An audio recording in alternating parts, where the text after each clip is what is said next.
Hello, testing. Hello, Chief. It's me, Max. Hello. Something just went pop as I gaze over here to my left, where there is a lot of electrical equipment. Something just made one of those weird kind of electrical kind of pops, and I still have a light. I'm trying to smell for something that might be burning. This could be a very short-lived show. Can't smell anything just yet.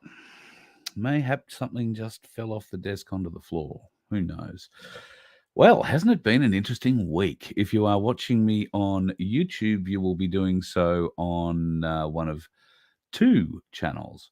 Num 2K was taken off the air a couple of hours after a spot that I did last night from the car, stuck in traffic again. It's been one of those weeks where I've had some meetings all over the place trying to arrange a few bucks for our project going forward, and I've been caught in traffic getting home and getting late to do shows and whatnot. So, that was the case again last night, but I pulled over to get something to eat and thought, well, I'll just do a quick one from the car. I think it was up maybe an hour and a half, maybe 2 hours before it was pulled down, and I've got a strike against me. So None 2K will be off the air for, I'm not sure if it's 1 or 2 weeks. I haven't bothered looking, to be honest. I did appeal, but there's no point appealing. You're only appealing to a bot, and it's really what the bot decides. So, evening to all on Rumble tonight. Andy, nice to have you in the room, and associated others who are popping up on different channels. I've got a whole heap of interesting folks who popped in tonight, including a first-timer in the chat. Can I say hello to Ray? Nice to have you in, Ray, for partaking in the chat at least. Says you've been watching a while, so thanks for that. And I'm sure you'll love the family in the room. And Redneck Rumbler is probably a great example of that. Our prayers do go out to the mother and son, or the newborn. I'm not sure if it was a boy or a girl, in Rockhampton, who were murdered. The man handed himself into the Valley Police Station in Brisbane. I'm not sure if it was this morning or last night.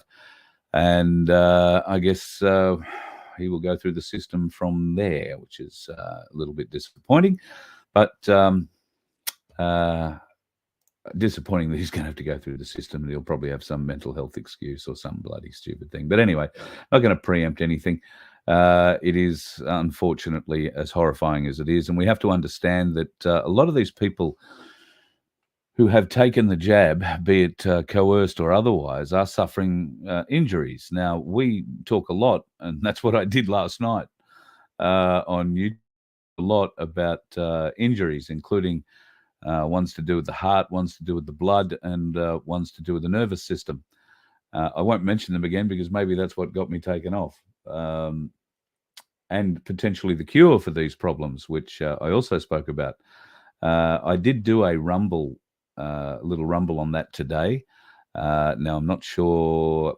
There are two Rumble channels for Voice of Freedom. One of them is called Voice of Freedom, and I think the other one comes up as Ozai. Now, the only reason I think there are two is because there are a lot more followers on the Voice of Freedom than there are on the Ozai channel. I did this thing from my iPad, and it seemed to load automatically to the Ozai channel. So if you didn't see it, there's a little bit of an explanation on the Ozai Rumble channel about what happened with the U-turds. And if you feel the urge and want to go and have a look, then by all means, please do. But you won't find us on None 2K on U-turd for at least a week. It may well go a little bit longer than that. Some pretty interesting things have been happening with life, the universe, and everything. Do you remember a little while ago, Jacinda Ardern was caught in New York City coming out of the BlackRock office, and everybody was saying, oh, yeah, there she is, paying homage to the masters and all that kind of thing. And then she resigned. I'm pretty sure it was either within a week or at least very shortly after that trip to New York, where she went to BlackRock and was caught coming out. We had lots of photos of her exiting the building, looking very proud with herself. Well, it seems that the New Zealand Prime Minister of the day, a guy called Chris Hipkins, I thought that was just an Australian taking the piss out of the way New Zealanders speak, but his name really is Hipkins. It's not Hopkins. Yesterday, I think he announced this magnificent little gem, which we're all going to love. Oh, let me play it. I'm pleased to announce that the government has worked with BlackRock over the recent months to launch a first-of-its-kind $2 billion climate infrastructure fund, with the goal of making New Zealand one of the first countries in the world to reach 100% renewable electricity. It will be BlackRock's largest single-nation decarbonisation investment to date. I am absolutely stoked that we've been able to secure this world-leading investment in New Zealand businesses, and it's proof of our ambitious climate targets having the world's attention. This investment will be a boon for Kiwi businesses, and it will make New Zealand a hub for renewable tech expertise. The fund will mean we can create renewables IP right here that can be used for good at home and commercialised for the benefit of the world. This is a game changer for the clean tech sector and an example of the pragmatic and practical steps the government's taking to accelerate climate action while actually growing our economy and creating jobs at the same time. It's the exact type of government and private sector climate partnership that's central to my vision for action on climate. Partnering with and supporting industry to solve the climate crisis is a no-brainer, and continuing to do so is my ongoing commitment as Prime Minister. I don't think that it's an understatement to say that today is a watershed moment in our transition to 100% renewable electricity generation and our goal of net zero emissions by 2050. So to BlackRock, thank you for your confidence in our climate plans and actions. I'm confident this is a big step forward for climate action that's going to achieve significant results.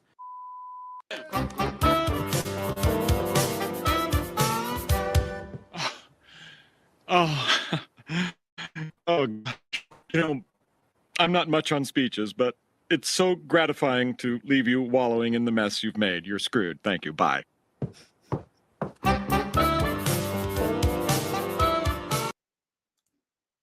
And I reckon that just about covers it, don't you reckon? I particularly like the use of a couple of words in his little speech there. Decarbonisation. In their program of decarbonisation. What are we? We are carbon-based life forms. If you are going to have a program of decarbonisation, then the humans will play a large role in that. So too will the environment, because just about everything has carbon in it. I don't know what New Zealand is thinking. I really don't. And I don't get a lot of news out of New Zealand. The people that I do know there aren't involved in the politics or anything like that, and don't wish to be involved. So that's fair enough. I respect that. Have had some interesting conversations with people claiming, some contact back to New Zealand, but clearly, whatever Jacinda Ardern was setting up prior to her exiting the office of PM has been fully played through by the puppet, Mr. Hipkins, that replaced her, which is frightening in and of itself. I tell you what, New Zealand, what you need is a MyPlace. No, I shit you not. MyPlace coming up at your place. I think that would be the best thing you could possibly ask for. And, MyPlace is something that's spreading all over the country. Look, it has one of those big logos now. So when you've got a big logo like that, you're getting places. And when you're getting places, you've got people in.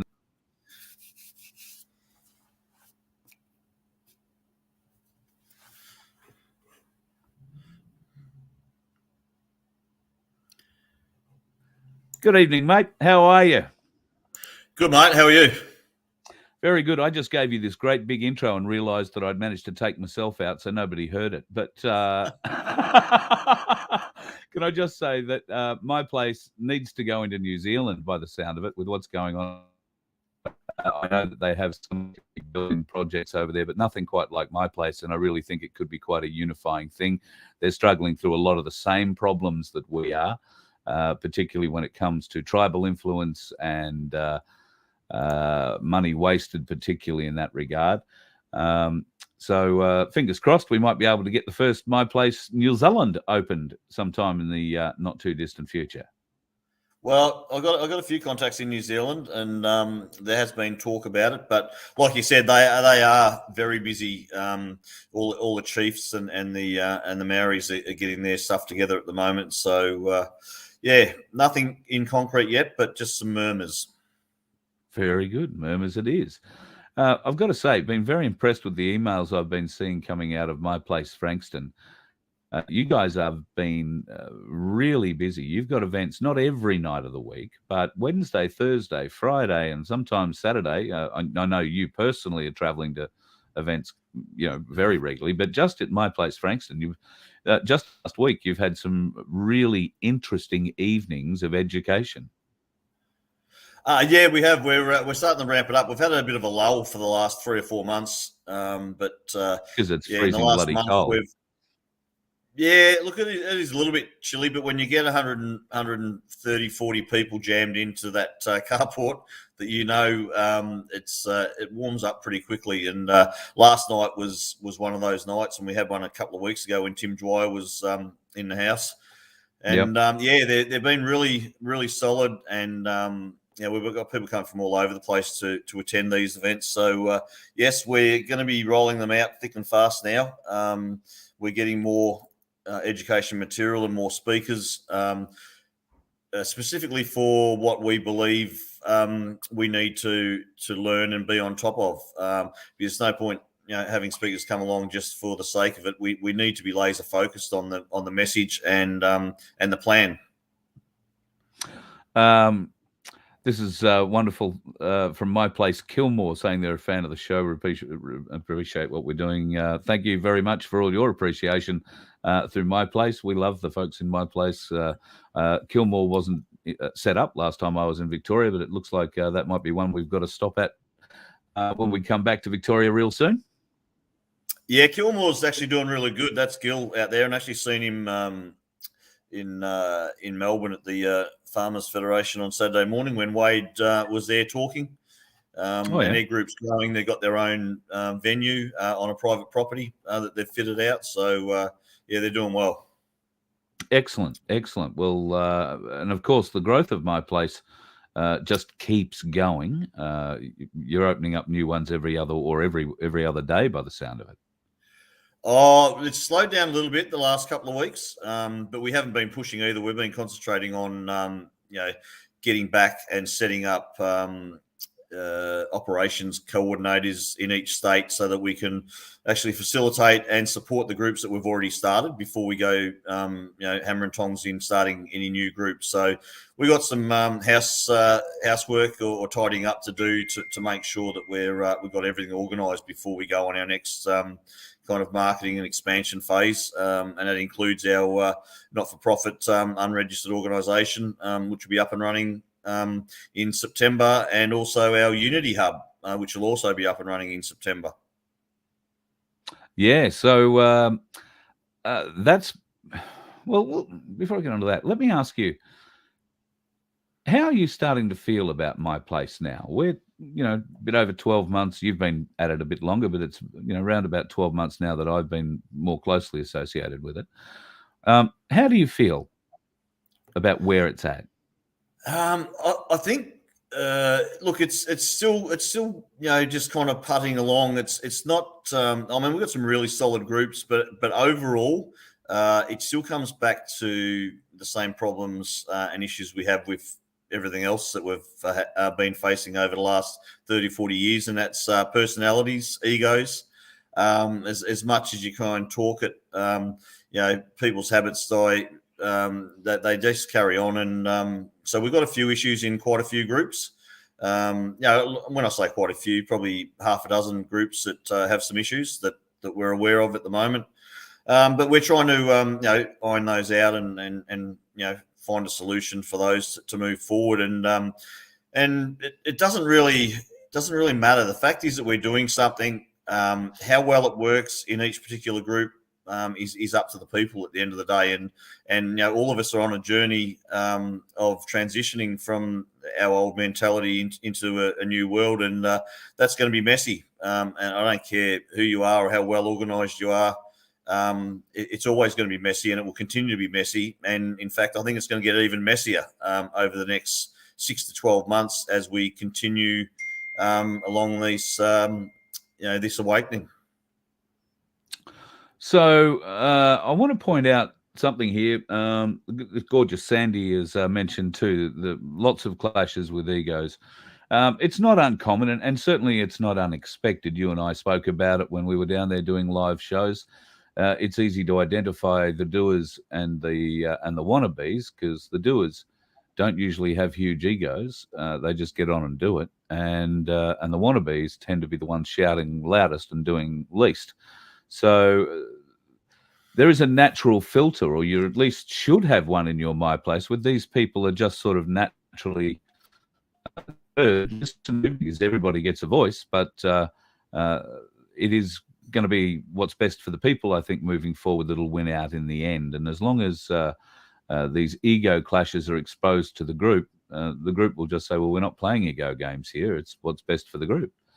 I hope, obviously there are ways of working it out. In every club, there are going to be these minor clashes, but overall, unity through community is what MyPlace is all about. And can I just at this point bring up Camillo and the crew from MyPlace in Nambour, who are working to bring together the MyPlaces from Gympie, Coolum, I think. There's one in Mooloolaba, or it might be Maroochydore, and I want to say Caloundra as well. And I believe there is another one going out somewhere in the valley out the back, Brisbane Valley or somewhere like that.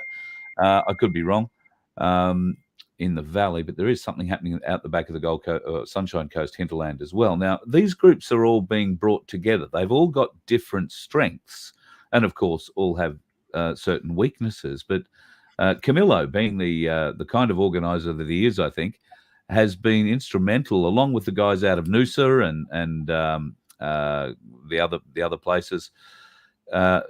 There doesn't seem to be a great deal of ego, and they really seem to be achieving things. They've got action groups that are going to council and achieving change. The 3 women that were going to be kicked off a property in the Sunshine Coast hinterland, living in tiny homes. One woman, I think, had 3 children, single mum living there. Council were going to throw them off simply because there weren't enough bins on the property, or that was the excuse they were using. I don't know that they can claim all the kudos for it, but certainly they were instrumental in placing a great deal of pressure on council, to the point where I believe the agenda for that council meeting, where Camillo changed to discuss nothing but this homelessness problem on the Sunshine Coast. And the problem is, I'm hesitating to say fixed, but it is they've kicked the can 18 months down the road and allowed these people to stay for 18 months to try and figure out a solution. So that's a lot better than putting them out on the street. And that's something that Camillo and MyPlace Australia should be able to hang their hat on. Yeah, no, that's amazing work, and I hadn't heard the results of that at this stage. But and that's whether it's MyPlace or any other parts of the community. I mean, we've got a voice, and it's about time they used it, because when you stand together, you can achieve great things. And that's an awesome outcome. 18 months is quite a long time for that extension. So I'm loving that. That's really good. And homelessness is a big problem in this country. It's not as big as it is in the USA at the moment.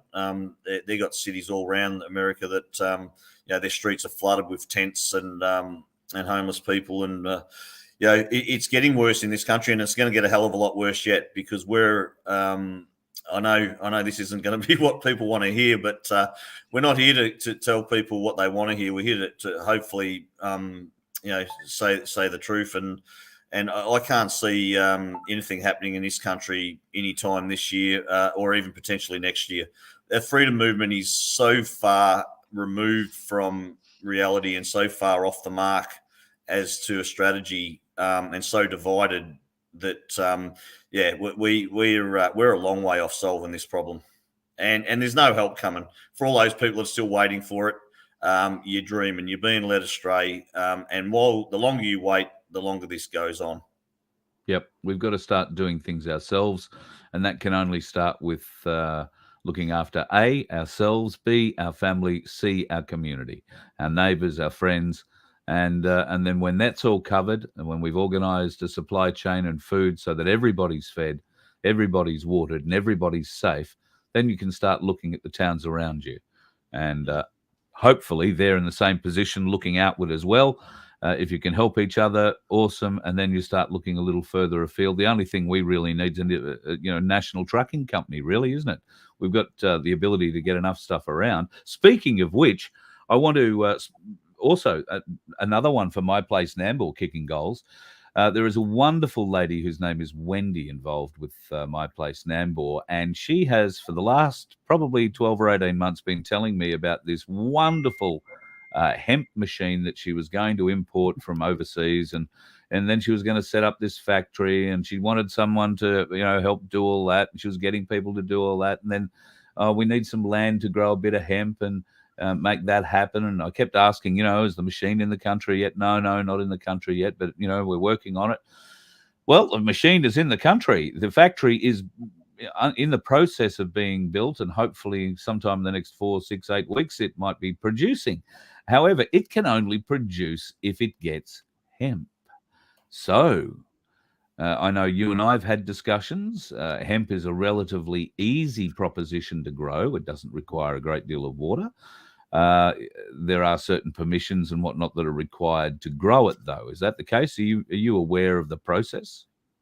Every state's different, which once again is a ridiculous scenario for one nation. But that's something we'll have to change down the track. But I think there's quite a large hemp growing fraternity around Nimbin.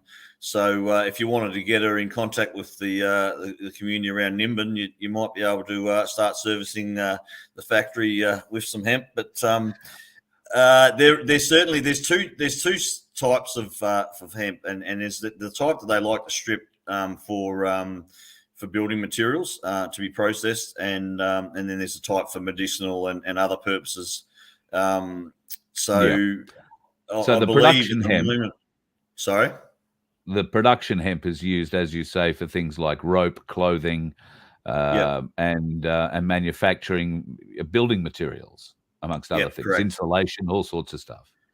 Yep. So there shouldn't be any kind of restrictions on where and how you can grow that, as far as I'm concerned. It's not the stuff you can smoke or anything else. So, and I understand the other, while the laws in this country, if we have any, are against the use of the other one, and there are stricter regulations on growing that.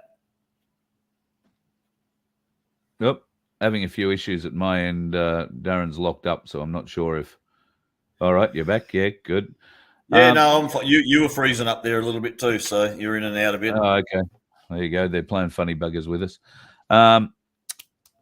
You're a builder, so can you speak to the qualities of hemp as a building product for housing? Only off what I've been told. I've never used it. I've never known about it as a building product until recently. Probably 6 or 12 months that we've been talking about it, and there's already been people in the background planning and getting these facilities up and running for the last 2 or 3 years. So there was already people ahead of the game, and developing these manufacturing facilities and the hemp growers and that kind of thing. So. But I am really looking forward to using it, because all hemp products, you only need a circular saw. It's going to be really easy to work with. The dust, it's not like MDF or the silica dust with concrete and that kind of thing. There's no issues with the safety with the dust from cutting hemp. And it's going to be a lightweight material that's way easier to use than a 9mm compressed sheet or anything else that we've been using, steel and the like. So I'm really super excited to start working with it. Hopefully sometime this year.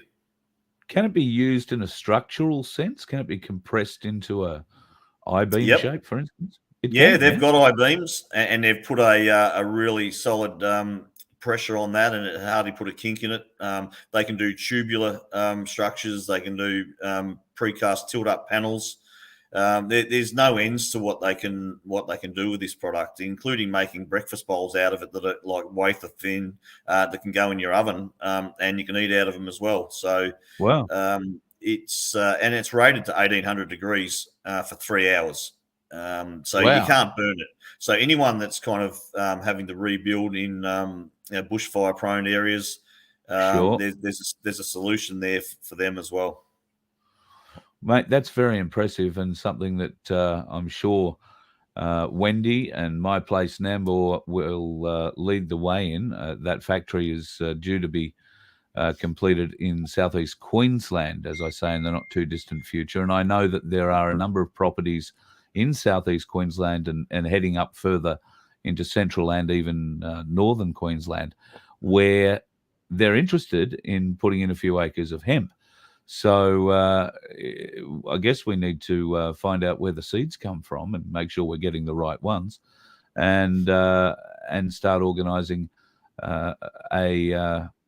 some sort of a transport or shuttle system to get this product to the Yatala factory. It'll be really exciting to be part of, and I'm looking forward to following the journey with Wendy and the team, and I'm sure Camilla will keep us up to date with what's going on there too. Oh, okay. There you go. It's not going to be just hemp too. It'll be wheat chaff and rice waste and clay. So all sorts of different products that can be thrown in. So Shane tells us that steel melts at 1250. What did you say? 1800 degrees. 1800 degrees. Yep.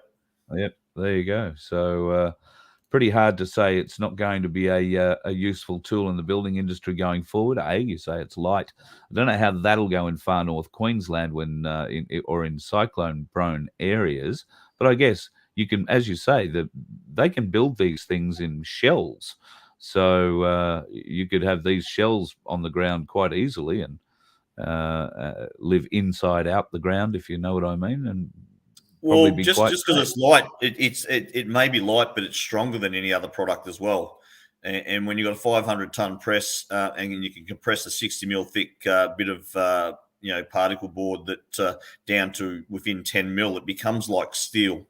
And it's basically bulletproof as well. There's so many different ways that you can mold and press and extrude.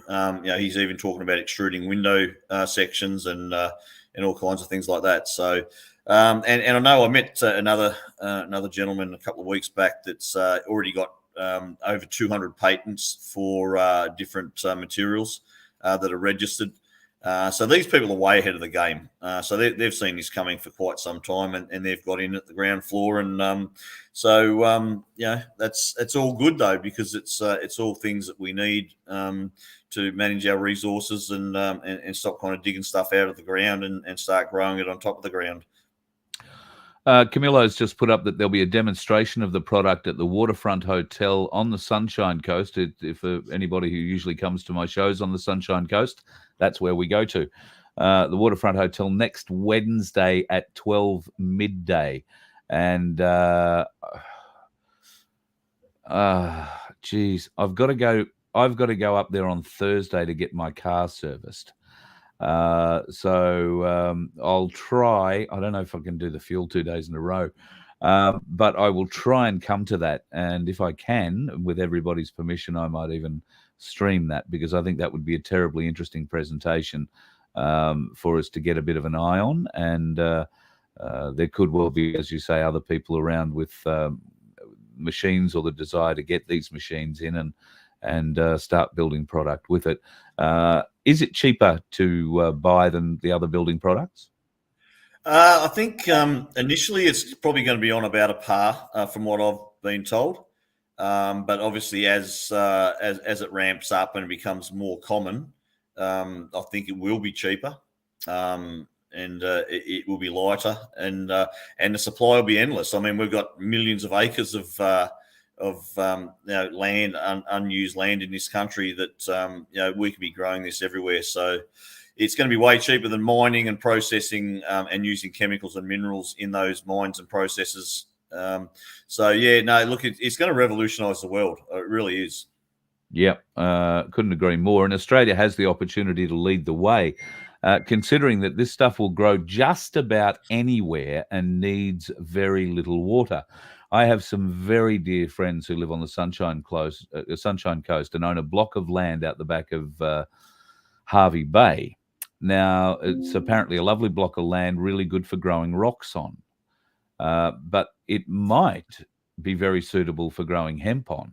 And that will afford these folks, not just these guys, but there are many like them who have these small acreages, 5-10 acre lots, where if you band together with your neighbours, you might be able to put in 100 acres of hemp and gain an income out of that raw product being sold, a bit like the sugar mills. I mean, there's big business getting sugar cane to the mills. Why wouldn't there be a business in getting different producers hemp crops to the factory for processing? I'm not sure of the entire process. I'm sure there's going to be a drying out process required and a washing process and all these other sorts of things. But how much is taken care of at the factory? How much could be taken care of on site? We need to maybe figure those things out. I think the bulk of the work, the stripping and everything, and separating the fibre happens on the land. But obviously, if you're getting a hay baler in when you're doing hay, and you've got an acre, it's not cost effective and it doesn't work. So the rule of thumb, from what I can gather at the moment, is that you probably want to have at least 50 acres minimum to make it viable to grow a crop and get the machinery in to come and strip it and send it off. Do you know if it's like specialized equipment for the cutting or the harvesting? Yeah, it is. Yeah, right. Yep, it does it all in one. It cuts it off at the ground, strips it, separates it, and then the lot that I saw down at the factory still had quite a few wood chips in it, so it hadn't actually been done as neatly or as good as it should be done. So yeah, there's a process, and there'll be a certain grade that'll have to be expected before it gets delivered for putting through the machines in the factory. And I guess that grading process will have to do with moisture content and fiber strength and all that sort of stuff. Yeah, well, the fibre is the fibre. I'm not. It'll be fine. It's more separating the fibre and having it. The moisture side of it, I couldn't tell you. I'm not too sure about that. Right. All right. Interesting stuff. But I'm looking forward to finding out a lot more about it. And and I'm sure. Sorry, mate. Oh, that's all right. I was just going to say, keep going because we'll stay on this topic while we're there, because I just want to go back on the council stuff as well. But yeah, go ahead. Sure. Yeah. No. It might be a nice way of being able to bring things to council too. New building products, new businesses in towns to take up council building projects and community building projects. It'd be nice if we can get an economy of scale where it's cheaper than going out and importing our ore back as Chinese processed steel. I think that'd be fabulous. If we can get it from paddock to, well, not plate, I suppose, but paddock to plot, then that'd be bloody brilliant.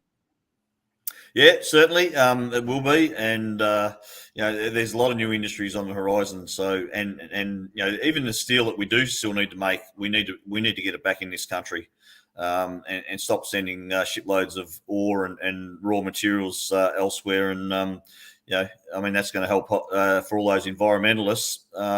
What better way than, stop sending thousands of ships every year across the seas and then bringing 1,000 ships back full of produce or materials when we can do everything, on the land here. So, they're all the things when the people actually get control of this country again, and not the multinational corporations that have everything stitched up. We will be sustainable because it's the governments and the corporations that make us unsustainable and make this planet polluted to the point that it is. So once the people, all the solutions are from the ground up. Nothing's ever going to get solved in this country or in the world from the top down. and it's the people that have the skills, the knowledge, and the know-how to do everything that we need to do. And that's a big part of what we're pushing at the moment, as far as all the arguments about the voice and this and that.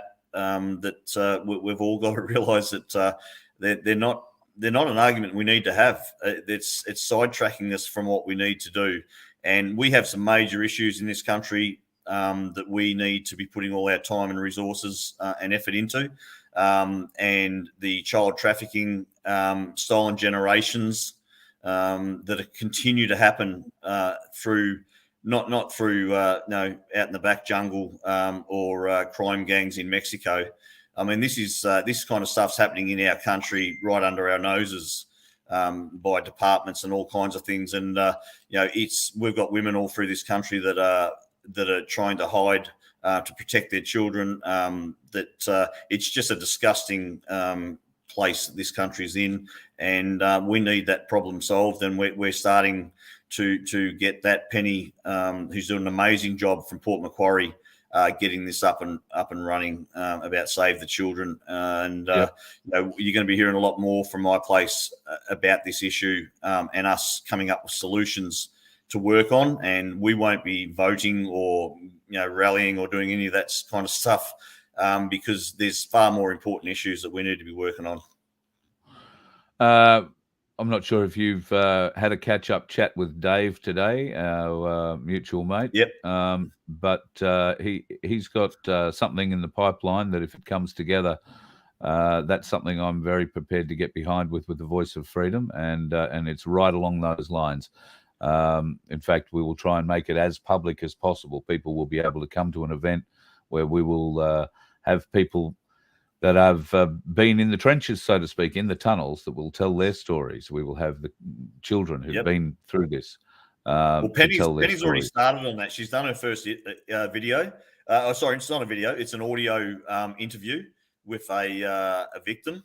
And, along the lines of Forest of the Fallen, where and Penny's come up with this, starting the Forest of the Stolen. And we want to get stories, certainly not pictures. People won't want pictures, but we're certainly going to be doing stories and get these stories out to the general population about what's actually going on in this country. And it's systemic right across the land, and that really is the pandemic in this country. Yep, and they can't do it without official help. They've got to have people in places all the way through the bureaucracy to be able to get away with this. Not just the bureaucracy, through the judiciary and through the enforcement arm of government, which is all our police and intelligence agencies. They could not be able to get away with it to the level that they are without high-level involvement of all of them, capped off, of course, by our politicians. And that relates back to naming the 28, that there are still a bunch of guys, including Dan, back in Canberra, working the Governor-General every day at 10 a.m. and reminding him of the duty he has treacherously denied to uphold. So God bless those folks in Canberra too. Think of you every day, guys and girls. And they've got themselves a bit of a roster through the cold months. They get to go out and thaw out for a few days. Dan's actually managed to get his ute put back together again after discovering he had flattened the springs in it, and I think the trailer that he tows needed a bit of help as well. So finally, that's all been done, thanks to Guru and the crew too at the Wollongong Garage, who got behind him and made all that happen. So very exciting stuff. Sound of Freedom is going to be coming out on August 24th. I know MyPlace and a few places in Queensland have organised screenings, particularly I think on the Gold Coast and in Brisbane. Not sure if it's being screened outside those areas in Queensland. Do you know of much of the same sort of thing happening with the MyPlace groups further south? Look, each individual group may be on board with that. I'm not personally. I don't think it goes anywhere near far enough, and I think it's just a little bit of preconditioning. So people will say, "Oh yeah, we know about child trafficking. We've seen the movie," And look, not that I've seen it, so I don't want to talk too much about that particular film. I have seen it. I it. have seen it. Yep. I found it. I thought what you said, it doesn't go far enough, very aptly describes how I felt when I walked away from it. There was nothing in there that I found terribly shocking or hard to watch.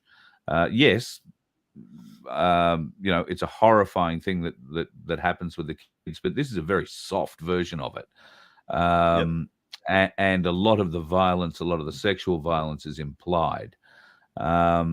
Whereas, I don't know about you, but I've certainly seen the real thing in some of these rabbit holes that we go down. And I don't believe it goes far enough. So it might be interesting to maybe open the eyes of some people to the fact that it is going on, but they're going to put that down to it happens in another country. It's not happening here in Australia. And, who would do that here? And that's why we want to highlight. Yeah, sorry, mate.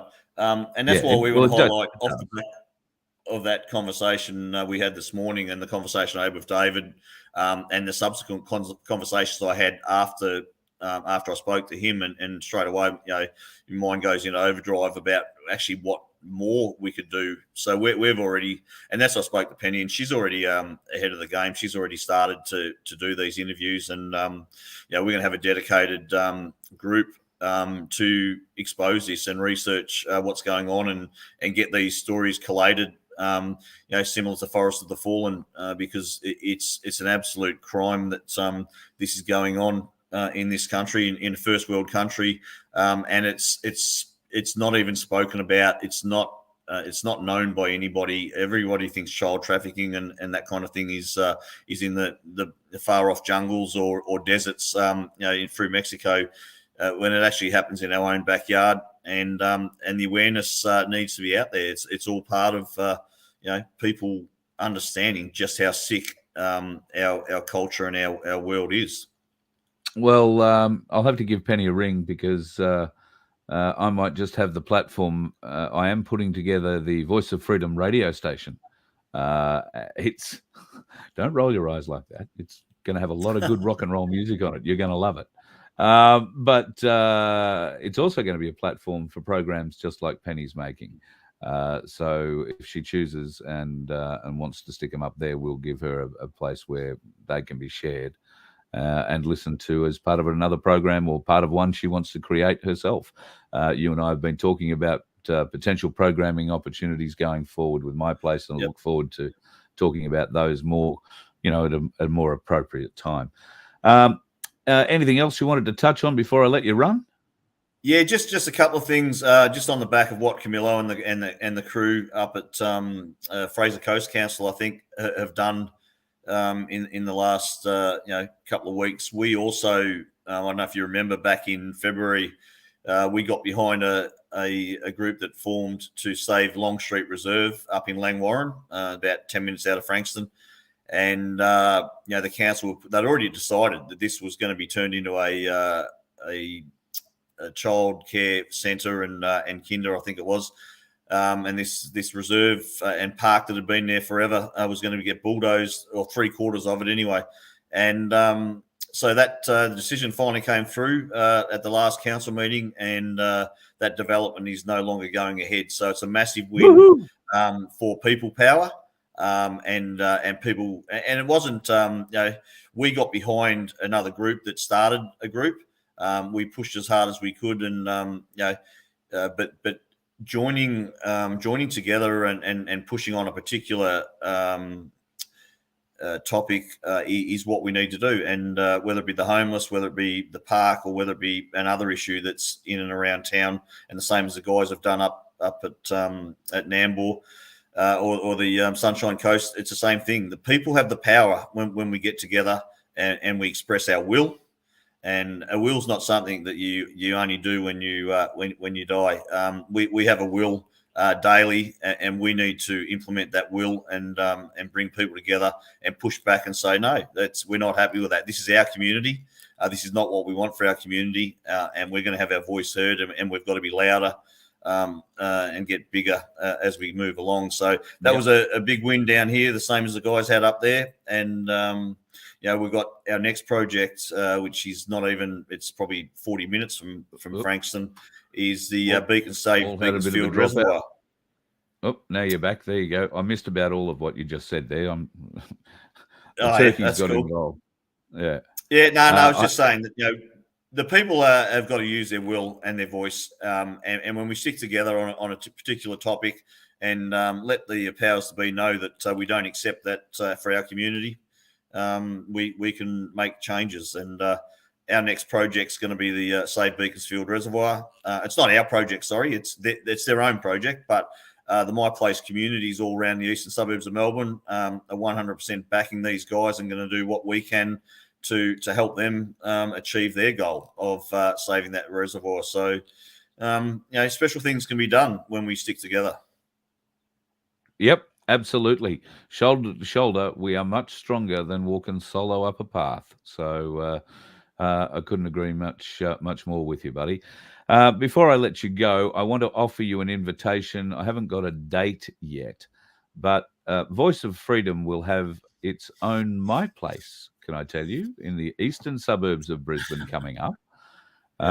It's a new venue that's opening, and they've very kindly offered us a place to come and have, well, as many events as we want, really, but we'll start out at maybe one a month and see what we can build from there.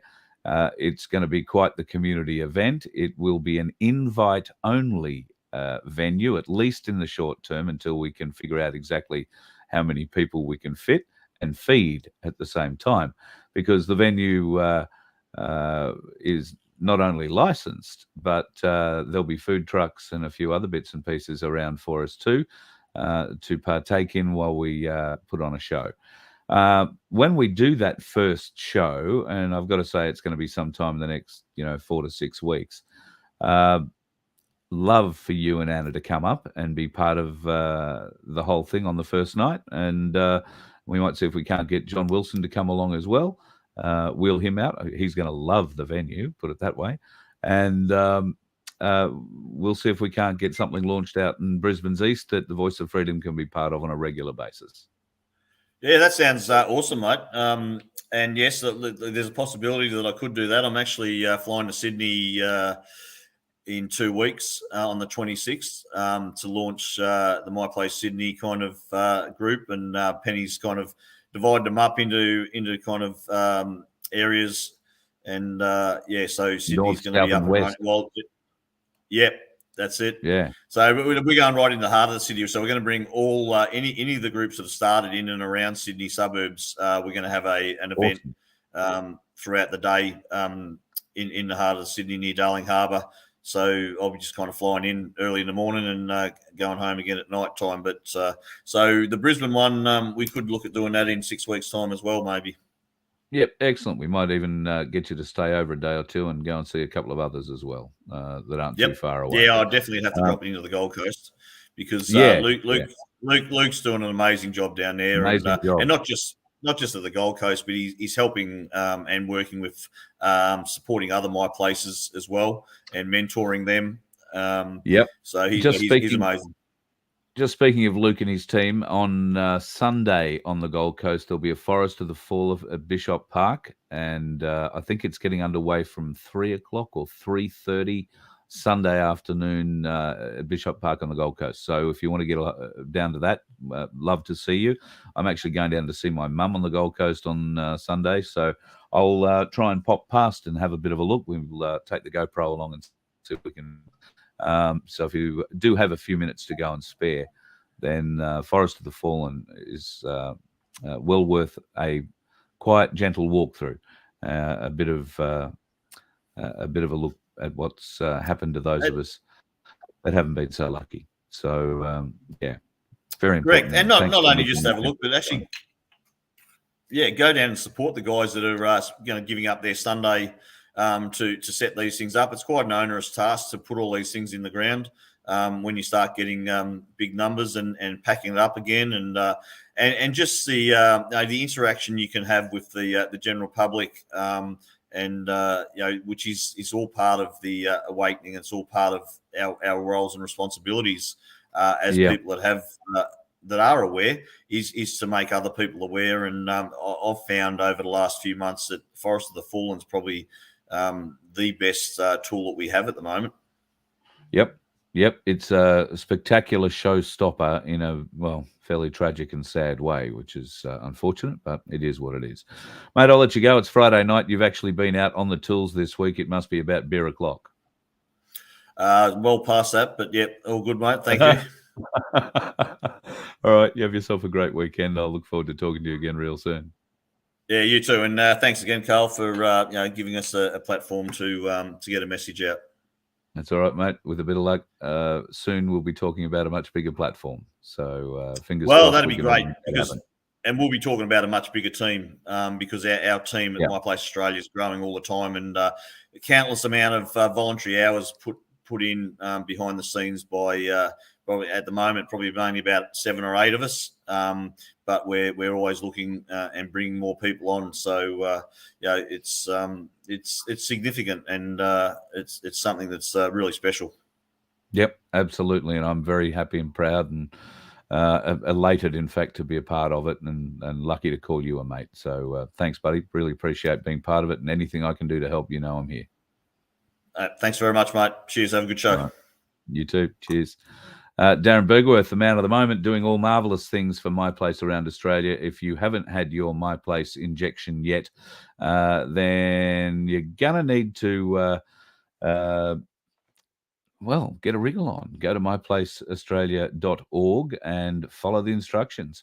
If you don't have Facebook, I think you'll be able to go through myplaceaustralia.org. Find one that is near to you. They may have another way of contacting. Facebook at the moment does seem to be the only way that that you can get into MyPlace or get one started.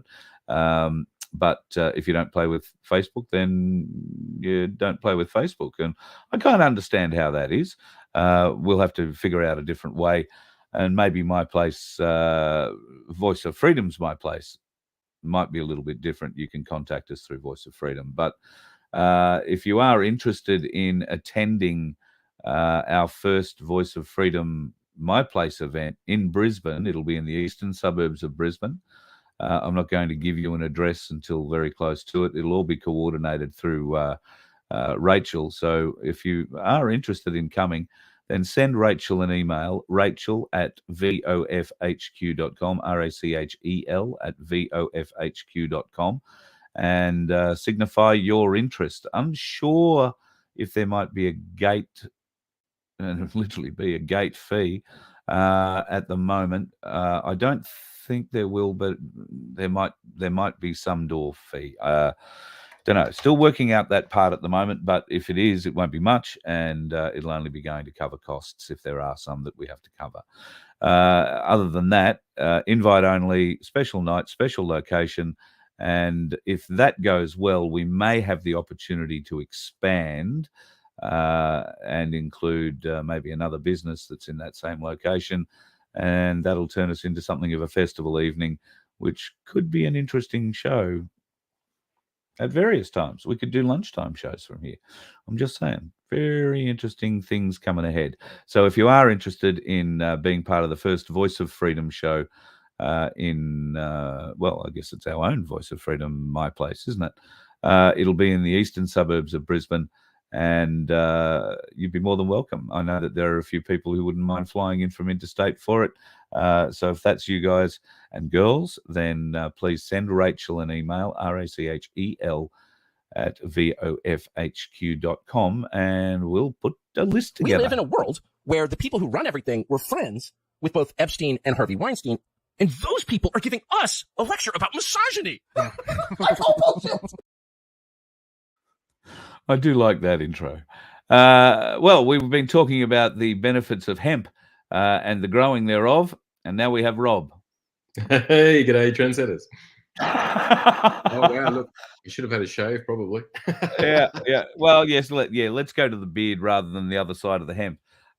Even though the hair is looking spectacular. I did see you in the green room there fluffing your hair a bit. You've done a great job. It looks spectacular. Do you have hair like that because of the hat we're seeing over your left shoulder?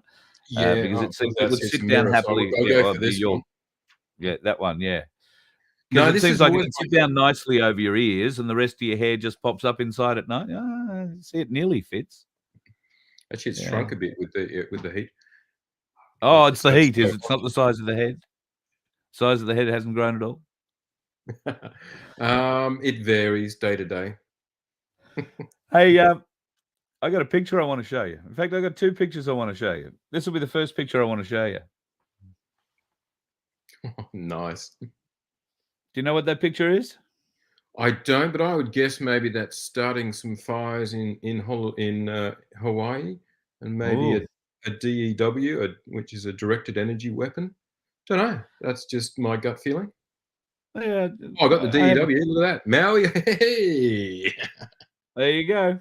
there you go. So we are seeing horrendous fires, and if you have seen the damage to some of the towns and cities, or cities not so much, but towns, seaside villages that these fires have done,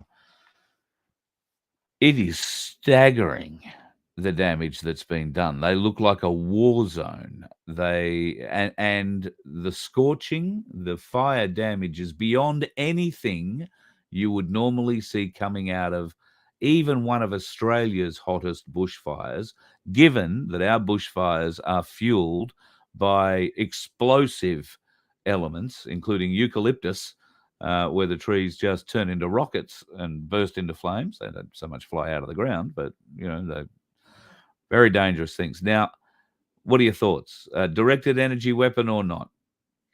That photo certainly looked like it. Uh, That is Yeah. sort of a telltale sign of it, isn't it? Certainly coming from orbit, and It that's does what we certainly seem to be coming from beyond the cloud ceiling, doesn't it? doesn't it? Then the question obviously remains, if there are these direct energy weapons available to the bad guys, because it must be the bad guys who've done this, because it wouldn't be the white hats who would do this, surely to God. Surely not. No, I wouldn't assume so. Unless So that sort of means that they haven't got control of all the bad weapons yet. They might have control of all the nukes, but if this sort of thing can happen, if that truly is a directed energy weapon, then it's just a keystroke away from being directed at a capital city. absolutely. Unfortunately, you don't really know how things play out. So I assume it's the bad guys, the black hat, so to speak. But who knows? Maybe it was the lesser of two evils, and something else was used for to cover something or to do something else. Who knows? Unfortunately, that's always the mystery about some of these events. But certainly, the black hats are still around, and we can see from the deep state, or for want of a better word, that a lot of some things are just like entrenched bureaucrats, again, for want of a better word. But these black hats are entrenched into some of these positions, and you only need one crazy, and they can do all sorts of things before they can be stopped.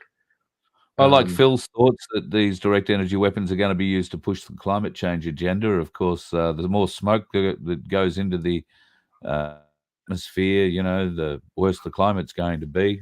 We'll go from El Nino to El Nino to El Nuno to El Paso to whatever the hell it'll be.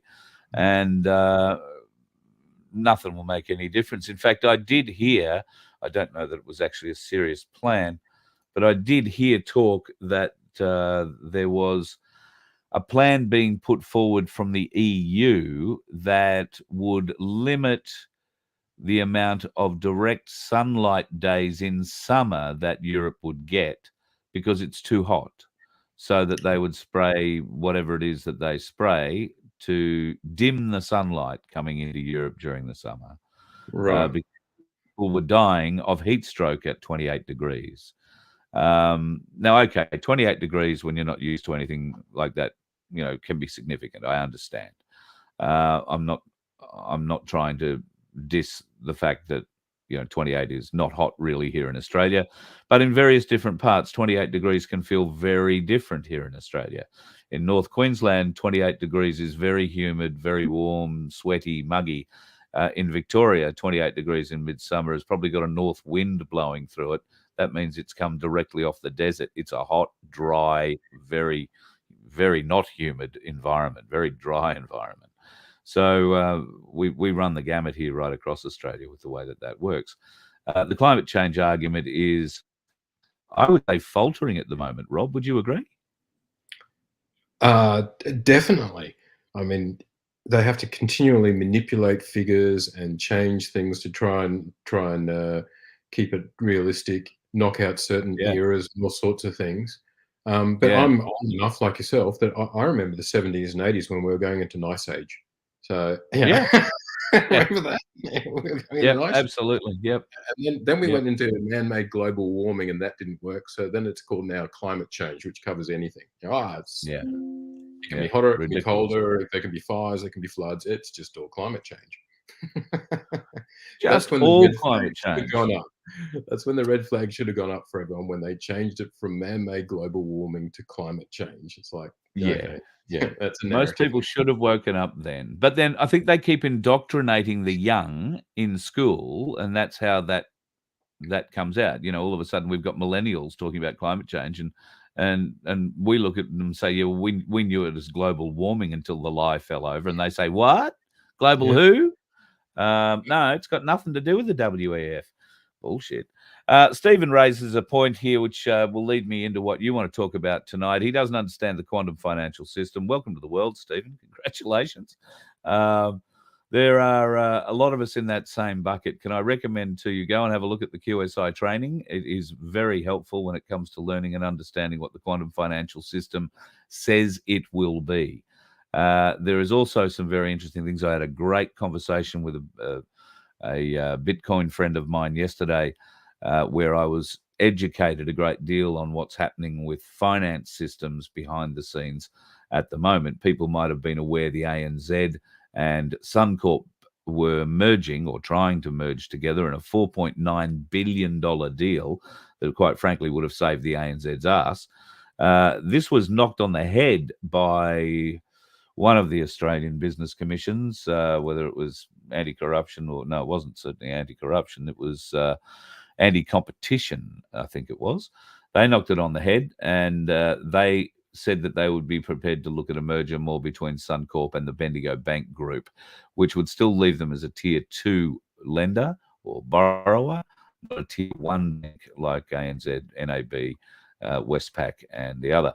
The other point on banking at the moment is I don't know if there's any NAB banks near where you live. I walked past one near MyPlace the other day, looking to go into it actually, and it's all boarded up. It is being redone with, I forget now, let me just try and drag it out of my phone. I took a picture of it and then didn't bother sending it to myself. But the wording on it, I found very interesting. It was being refitted, and I'm paraphrasing now, refitted for the security, comfort, and ease of your future banking needs.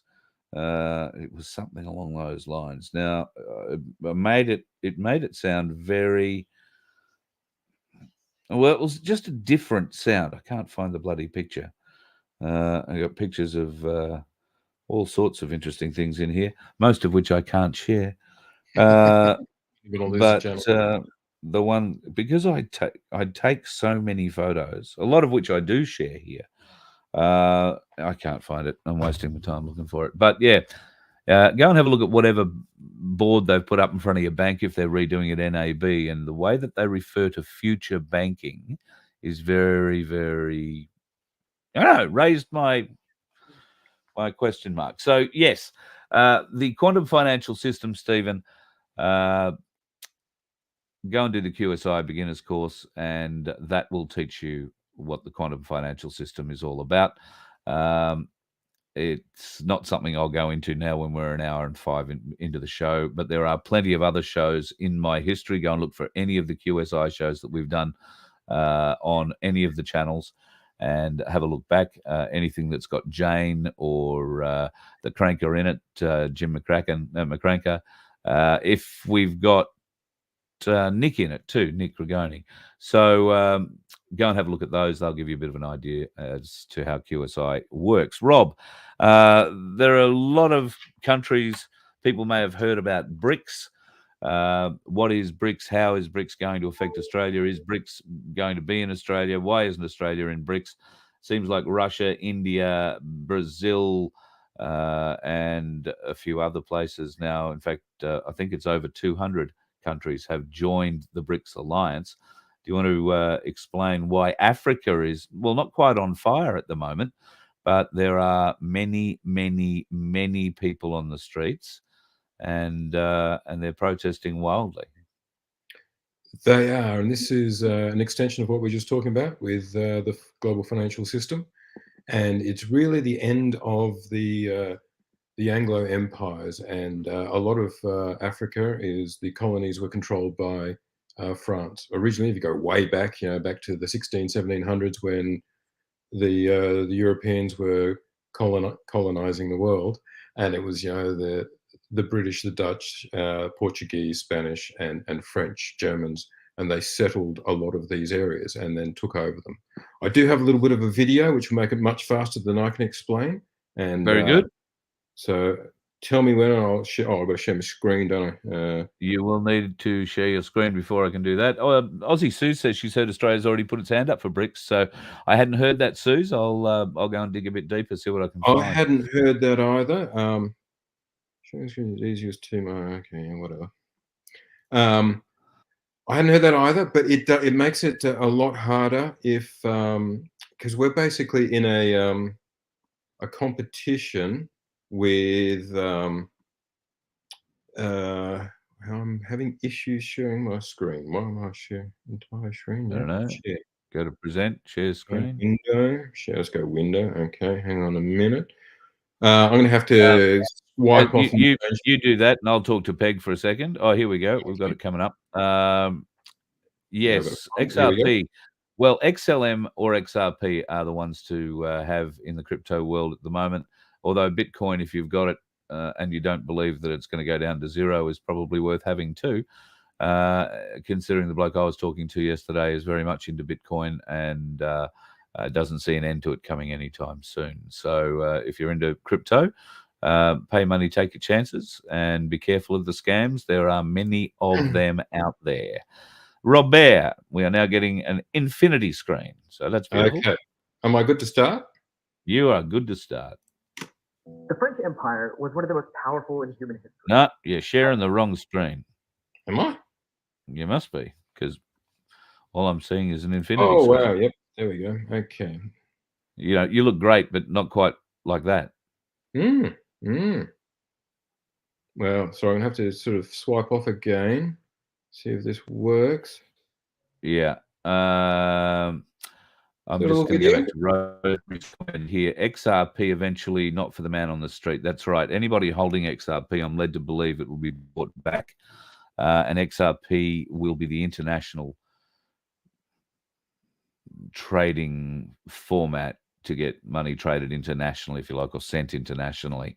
And that will mean it'll be a level playing field as well. It won't be, whatever 75 cents to the dollar is now, or 66 cents to the dollar, the Australian dollar to the US dollar, or whatever. It'll be based on gold, and gold will be worth the same everywhere. So gold's value doesn't change in different parts of the world. Gold's value stays the same all over the world. And that's why your gold-backed dollar will remain a dollar's worth of value, regardless of what country you spend it in. So XRP will eventually be a way you won't be able to spend XRP. They'll buy it back off you, and you'll get XLM for it, I believe, or something else. And you'll probably need to hook up to Binance or one of those other trading type institutions. And there will be very trusted ones. Binance is one that I know is quite trusted in the community now. So, and they have set up AUD gateways into Australia for other things, including PayID, which has been taken out of the Commonwealth Bank's list of services because there were some instances they found some security deficiencies, some ways that people were able to, even through two-factor authentication, be able to get through and hack into accounts and take money from them. So Binance were working with PayID to give them what they call a gateway into Australia, an Australian dollar AUD gateway, and that didn't quite pan out the way that I guess PayID had hoped, or that Binance had hoped, because Binance had really nothing to do with them at all, but they were going to get nailed somewhere in the bad publicity of it, I think, because it was their gateway that was being used. So I'm not telling that story to try and scare anybody away from crypto or from what might be the future of finance. I'm just saying that there is already a lot of information available in this space. I am definitely not the right person to get it from. But like I say, the QSI Beginners Course or any of those shows that we've done with QSI leading up to today are worthy of a look. So XLM, I think, has gone up 6 or 8% recently. In fact, give me 1 second. I can tell you what it's worth right now. Have you figured out how to share your screen yet? Well, unfortunately, like I just can't seem to. And thanks, Galactic Larrikin. He said I've got lots of tabs open. Yes. Oops. But yeah, little thanks, Bruce. Well, I'll load that little video. It's a little 8-minute video I've prepared, but we'll put it up on the Galactic Larrikin site, and you have to watch that. And I'm going to have to ad-lib it as we go. But yeah, definitely. XRP was designed to take over the SWIFT network. So the SWIFT network is the interbank interchange thing, but that's our sort of Anglo-American system, and that was kind of the point of what's going on here with Africa. It's these the French ex-colonies which are starting to revolt, and although France gave them independence, sort of 20 years ago or so. I've got to paraphrase now because I haven't got my videos. They gave them independence, but they gave them conditional independence. And part of the conditions was that they had to continue using a derivative of the French franc. I think it's called the African French franc. And that, together with that and the resources that they get to extract out of these ex-colonies at very discounted rates, has propped up the French Empire and has completely, obviously, devastated these poor African countries. That's why they're in absolute poverty and rebelling. But it's that rebellion where they are kicking out the French and changing that system, and they are going to BRICS, which has, as you said, which is Brazil, Russia, India, China, and South Africa were the original ones, BRICS, and now about 200 odd countries, and pretty much everyone is moving ship. But it's the last ones. It's the Anglo-American Empire, whatever you want to call it, the British Empire, the Anglo-American Empire, their financial system versus the BRICS system. And there's a battle on, and we're losing, basically. So yes, Australia's going to have to decide. If you remember, it was Paul Keating who set up, and he was trying to push off with with China. And but normally we're obviously going to hang with Britain because we're still part of the colonies, and we are controlled by the monarch, so to speak, for want of a better word. But it's been very interesting that so That's it's a big been statement. that was that. Sorry, There'll be a few people in here who disagree.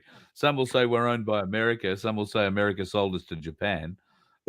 Nobody thinks that we've got anything to do with the Commonwealth anymore. But well, our constitution, agreed. Who knows? I mean, who knows? But technically, under our constitution, we are still a the British colony. The monarch is the top. The top of our armed forces is the monarch, is the King of England. Now, obviously, who knows what happens under that, but whatever. Anyway, so, but very interesting. So there's these rebellions going on in these African countries. This will devastate France because they will lose all of this income coming in, plus these African colonies having to use their currency. So it's like the American dollar, which is propped up by everyone having to trade in oil. The French franc is propped up by all of these colonies having to use their currency or derivative of it, and then their cheap access to all of these resources.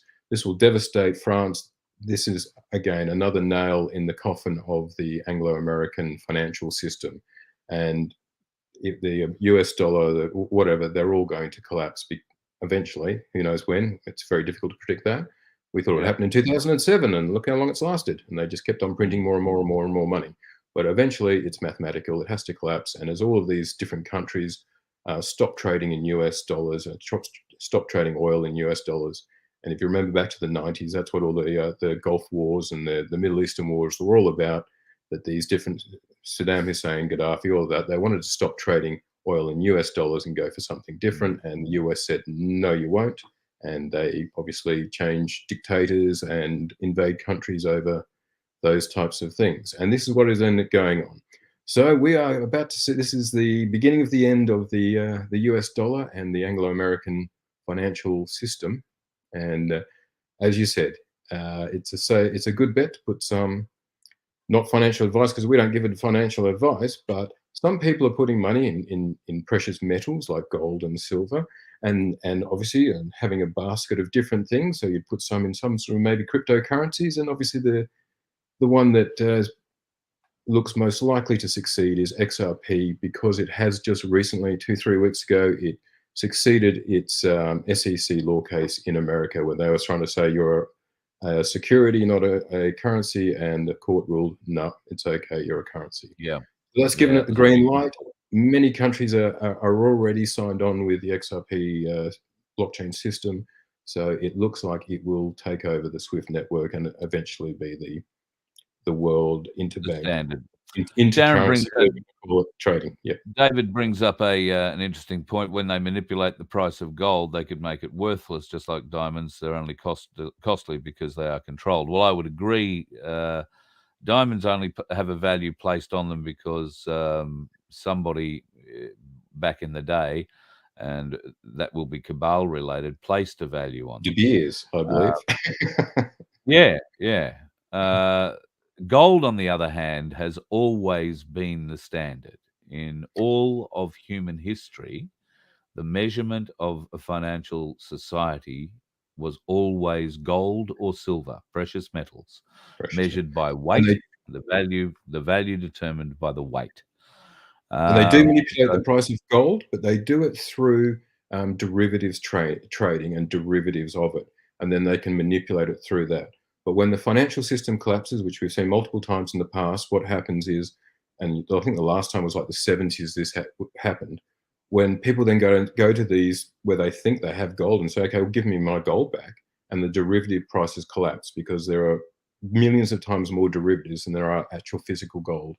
And when that happens, the derivatives collapse and the actual physical precious metal become, skyrockets, so to speak. Skyrockets. Again, if you look back into the 70s, that was the last time it happened. And that, I assume, if history repeats, will happen again. That's why you want to hold your metal. Physical metal. You want to hold your metal because I'm unsure in a vault capacity what access you would have. Let's say, China goes mad and an EMP explodes over your town or city where your gold is stored in a vault. It's got electronic security and timing locks. None of them are going to work anymore. You won't even be able to get through the electric doors at the front or the electric elevator that takes you down the 4 flights of or 4 floors underground where your vault is hidden. If you have electronic timing locks, they might still work being that deep, but I doubt it. They won't be reinforced for EMP. So everything's going to be fried. I don't know how you're going to be actually able to get your hands on your gold, because a vault being a vault, not going to be easy to break into. And I've seen these vaults. Getting into one would require a lot more materials and skill than I have. You need Ocean's 11 to come in and help. Yeah, big time. But so holding the metal for me is the thing. Sorry, the other issue, rather than just like an electromagnetic pulse, but if you again look at history, back in the 70s when America went off the gold standard and all of this happened, they literally made people turn in their gold. You have to hand it into the government. They bought it off you at a fixed price or whatever it was. So I don't remember, but I remember like at school and a teacher bringing a billion of silver and going, wow, look at this. Yeah, and this is part of the reason why people have really reached out now and gone gold or metal detecting, particularly shows like Aussie Gold Hunters is going through the roof ratings-wise. And every weekend you see people out in the bush every weekend swinging detectors, all hopeful of finding those few extra bucks. And let's face it, it's not, well, I was going to say it's not difficult. It is difficult. But if you are dedicated and you want to go up and spend a week in an area where you believe there's gold, if you swing in the right place, you can come home and not only pay off your mortgage rather than just pay off a couple of months of the mortgage, but you can set yourself up pretty well. Now, if you find that gold, the government doesn't know you have it, right? Unless you actually go and sell it or you turn it into a bar, the government doesn't know you have it. So therefore, handing it in would be absolutely stupid. Oh yes, here's the here's the gold I have, and here's the gold that you don't know I have that I found. Allegedly, not that we'd encourage. Allegedly found. Allegedly. I can show you We the don't. gold that I found. You should follow everything the government tells you to do, all the time. Yeah. No questions asked ever. No, and if you believe that, I've got a bridge in Sydney to sell you. So. Yeah, frightening what some people will believe, though, and sadly that's been borne out in the last few months. So, what are we expecting out of Niger or however the French say it? We're not expecting much of a fight out of the French, though. I think we safely say that they've never put much of a fight up in anybody's. Again, this is, I said, we'll put this little video up on the Galactic Larrikins, about 8 minutes. It's worth watching history and then goes through all the different things of what's going on. But the other thing, remember, the French don't use their citizens, do they? They use the French Foreign Legion, which is their version of mercenaries. But we're not allowed to call them mercenaries because that's obviously illegal and against the Geneva Convention. So we call them private military contractors, PMCs, which, of course, America had the famous Blackwater. And if you've been following the Ukraine war, the Russians have the Wagner Group, which is their version of the mercenaries or private military contractors. And so it's the Wagner Group who have gone in there and they're controlling all of these ex-French colonies, Niger, and I can't even pronounce the other one, so I'm not going to even try. But and the Wagner Group, they're not just mercenaries. They also have been taking control of the actual assets. So they're guarding the assets, but they own a percentage share in them. And it's very, very interesting. Let's just say it looks like it's a cover for some intel operations maybe, and this is how the Russians work, but it's also how the Americans worked and the French and British, and how they all run. They don't do it directly, or even you could look at right now, a great example is with Biden and with Burisma and how all that's worked. They can't pin it at them, officially they can't pin it on Joe right now because it's all manipulated through, it's the son who's then done a deal here, they'd move it through different offshore companies and shell companies here, shell companies there. It's all manipulated and moved around. Well, this is on empire level that they're doing this with mercenary groups and intelligence agencies and shell companies working all around the world. And so what we're seeing is, what we're seeing is a transfer of power from the French Empire to the Russian Empire. It's going to be very interesting. And Aussie Cossacks currently sending Russian flags to all parts of Africa, I'm led to believe. So yeah, well, they love Russia. Well, they love them because they think, they think they're saving them from the French. Well, let's face it, he can't do much. He can't do much else every day. Well, may as well lick a few stamps and send a few envelopes out. I mean, he could sew him himself. He's got nothing else to do, has he? So start making poor bugger. That the Australian military has a mercenary arm as well. I didn't, but I'm not surprised. Do you know what it's called? Yeah, the Australian Health Department. Just saying. We would have some sort of thing to do. So, are we expecting civil war in New Caledonia shortly? Then? No, but to finish, with the Niger, that it is very possible, probable, I would even go, that after the Ukraine situation, which is the Ukraine war is a proxy war between NATO and Russia, that this is setting up for the same, because basically NATO and Russia are facing off again in Niger and these African countries. And, you know what it's like. The empires don't like to fight on their turf and have their people killed. They like other people to do it No. for them. And this is the proxy war, which could blow up in Africa. But regardless, it's under the financial system, it's going to be devastating for them. Mm. Right. Sorry. New Caledonia. So I didn't know. So New Caledonia being the French, ooh, they're pretty happy there, but they're pretty laid back. You know, they've got the island lifestyle, subsistence. So they probably don't have the same motivations as the poor little Nigerians or Niger, who are, you know, hand mining cobalt and gold in the sun and being flogged to death. So yeah, my experience with Fiji, and I assume New Caledonia would be very similar. It's a very relaxed, laid back sort of lifestyle. So it might take them another century or two to revolt. George Carver. Superman, Supermoon, is that how they? I don't know if you meant to say Supermoon or Supermoon, but there you go. Why didn't Charles mention Australia in the crowning ceremony? Pretty simple. He wasn't pledging allegiance to Australia. He was pledging allegiance to the Catholic crown and all things Catholic. During the pledge, I think he was wearing the St. Edward's crown. That's the Catholic crown.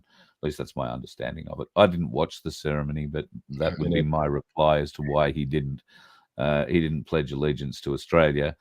He may have pledged some allegiance to the Commonwealth, but if he was wearing the St. Edward's crown, then he's pledging allegiance. It's the Roman Catholic crown. Got nothing to do with us. That's my answer with that. Robert, you done? Yes. Just we'll put up that little video on the Galactic Larrikins tomorrow, and I do apologise. I couldn't get it to work. Galactic Larrikins channel on YouTube, because you're still allowed to have one. YouTube and Rumble. Yeah, for the moment we still have one. Woo-hoo. Very good. It's a battle though. You get a strike and then you leave it for a few months and then you get another couple of strikes. I've just got down to 0 strikes on the Voice of Freedom channel, but I'm not allowed to monetize that. And I've had until the 27th, or maybe it was the 24th of August, I was going to be down to 0 strikes on None2K. So I'm now at 2 strikes on None2K, and I'll be off the air until close to the time where one of those strikes will drop off, and I'll come back on. I'll still have another strike for 3 months. So, but it is how they keep the suppression going. So for those that missed out, I saw Veronique pop in early and say she wasn't going to ask what happened. I was discussing a few different things on the channel last night, where a bit had to do with the spicy cough, a bit had to do with the spicy jab. A lot had to do with the poisons, the venom that is in the spicy jab, and a couple of, particularly 3 research documents that were presented independently that discussed the results of injecting mammals with those toxins individually. Quite surprising. Yeah, quite surprising. And then injecting those mammals with nicotine after they'd been given myocarditis, type 1 diabetes. Those words, mate. La la la la la. Gosh, do you want to use another? I'm not mentioning them in any. Well, maybe I am. I don't know. Oh well, if I'm not on the Voice of Freedom or Voice of Freedom on YouTube tomorrow, you'll know why. You'll know why. And start going for just Twitter. Come to Rumble. Yeah, well, I've got to start posting stuff on Telegram too. People have been saying so. Maybe I'll just start downloading and uploading the show on Telegram after too. Unfortunately, the show that I did off my phone last night doesn't download to my phone, so I don't have a copy of it. And unless they give me a copy of it to review, one that I can download, I probably won't be able to get it either. Otherwise, I would post it up on Rumble as well. So we'll see what we can do. However, YouTube, being the turds that they are, have blocked that channel for at least 7 days. I haven't bothered looking. It could well be 14. For all I know, it could be 3 weeks. They get a bit angry with me at times. Again, looking at what's been happening, you can see over the last few years that Elon Musk is going gangbusters, and him buying Twitter wasn't some mistake. And now he said quite flat out he's turning into this X app, and he's modeling it after the Chinese WeChat thing. And it will be a platform. It will run cryptocurrencies. You'll see them being used as a payment platform, and probably Doge. Who knows? But since he's been promoting that would be a fairly likelihood. but he's also making leaps and bounds in the freedom of speech sort of aspect and increasing videos lengths and all those sorts of things. So I would guess it's a fair bet he's been successful at everything else he's done, probably with a little bit of help from the DIA, I don't know, but he's had a lot of help from somewhere. And Yep. I would say that Twitter will be the next platform, or X, whatever you want to call it. Sunflower, God love you, has a interesting question. Do we think Albo will make a visit with Sleepy Joe in October? Ooh. Albo. Yeah, Albo's been invited to go over and suck upon the shoes of Biden, should he still be standing in them by that stage. Yeah. October, that's a long way away. It is a long way for him. Yeah, I think with what's going on in the Congress at the moment, any day now we are going to have full impeachment proceedings launched against the Biden family, I reckon. I think they'll be dragged before the Congress and made to testify. Whether they say anything when they go in there, I'm sure that won't be the case. But that in itself will be telling. What are they going to do with an impeached president? Well, they we'll have never history of pass- leaving them. The impeachment won't pass through the Senate because the Democrats still control the Senate. So it's the same as what they did to Trump. Whoa, the House impeached him. Whoa, so what? I So thought this the goes to the Senate. Republicans had Well- gained control again. Sorry, what was that? I thought the Republicans had gained control of both houses. Not of the Senate, no. Not in the midterms. They didn't get the Senate. Right, okay. So they don't Strange, 'cause control. they're controlling all the committees. I thought they did because they're controlling all the committees. That's in the House of Representatives. That's in the Congress, not in the Senate. Beg your pardon, you're right. Yeah. Well, that's why I So leave it's you to fun, do the legal stuff. They get subpoena powers and all that sort of stuff in the House, so they can have some fun and they get put some shows on. But and anyway, did you really want Biden impeached and put Heels Up Harris in charge? I mean, geez, you want that cackling whore in charge? Hey, she actually slept away to the top. I've got to call it. She slept with Mayor Billy, what's his name? Willie Brown. He was like in his 60s and she was in his 20s. And that's how she got her leg up, so to speak, in the political realm. So let's call it as it is. Do you really want her taking over? I don't think so. So let's wait for the next election, and it'll be looking good. Trumpy said he's not waiting 2 years. Good stuff. Well, as I said, if they can impeach both of them, and then, as I said, then they get to actually, then it's the leader of the Congress who takes over, which at the moment is what's his name, but they can just replace him with Trump because Jimmy Jordan and the guy down from Florida, they basically made that amendment. They said to we'll let you become the leader of the House, but if two people say that we want to vote, you've got to have a vote, and then he can be replaced. So who knows? She was Weinstein. True. All right, buddy, Yeah. going to leave you to it. You got big plans for the weekend? Out wildly raging in Sydney, are you, or are you going further afield? No, I'm working on my computer at the moment, trying to educate myself. That's the spirit. That's all we can do. Try and educate ourselves. Thanks, brother. Look forward to talking to you again real soon. You too. Cheers, mate. Love having the Galactic Larrikins on. We haven't had G1 on in a little while. We might have to invite him on in the not too distant future. You do see him poking his head up in the chat, but he'll be starting to feel a bit left out because Rob's had his head on, and I'm clearly playing favourites.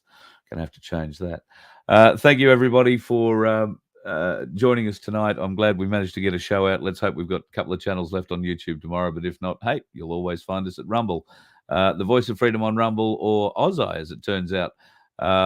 I will endeavour to try and get those two hooked up and married together somewhere, somehow. But Voice of Freedom on Rumble will be the main channel that we will be doing stuff to. And I hope in the near future to have some pretty interesting information for you about the platform that we are creating going forward.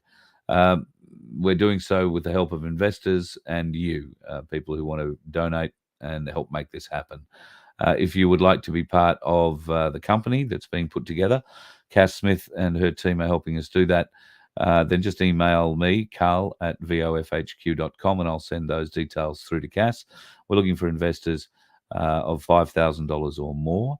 And if you want to give a little bit less than that, then that's fine too. We'll have a bank account for that. You just won't be investing as such. You'll be more investing in the fuel fund and everything else we need to get the thing up and going, registration, insurance, and a few other bits and pieces. So if that's something that you're interested in supporting, then we'd love to help.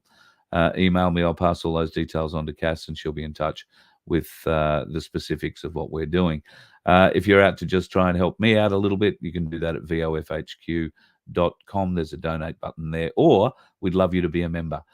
Members get the opportunity to join competitions, and I can tell you we're going to have some pretty cool competitions coming up in the not too distant future. You will be some will be member specific, so you won't be able to enter them unless you are a member. But we gave away 10 ounces, a 10-ounce silver bar a little while ago, and I think it was 3 1-ounce coins to winners of our Limerick competition, and things can only go up from there. That's what I'm going to say. So we'd really look forward to having you join us as a member, and you can do that at vofhq.com, or alternatively, you can hit the donate button there, and every cent goes to help putting us back on the road. That's what we're trying to get to. You can see that picture up in the top corner of the screen there. We want to get back to the MyPlaces that have been established in the last 12 months or so and say hi. We're going to get back to Melbourne. We're going to get into South Australia. I know there are a lot of people in South Australia who have been hanging and asking. We got this close to coming, and then things fell apart. But it's all getting back on the road. Vince is helping put all that back together again. And I can't thank Vince enough. I do it pretty regularly on the show. That's because he is always helping me. Always helping me. So God love him. God love you folks. Have a fabulous weekend. Because I've been a bit slack this week getting shows out, you may see a little bit more of me over the weekend, but I do have a couple of big things I've got to do over the weekend. That caravan job that I had earlier this week that we had to put off, that's back on again tomorrow morning. So we're doing that delivery, and I plan on having a home-cooked meal tomorrow night. And I'm thinking about lamb cutlets from Clean Lamb. I think that could be one hell of a night's feast. If that is the case, and if I do get creative cooking-wise, you never know. You might see something from me. At least it'll keep me off the road, because there's plenty of dickheads out there. We don't want to be a part of that. Have a great weekend. Stay very safe, folks. You let one ant stand up to us, then they all might stand up. Those puny little ants outnumber us 100 to 1. And if they ever figure that out, there goes our way of life. It's not about food. It's about keeping those ants in line. That's why we're going back.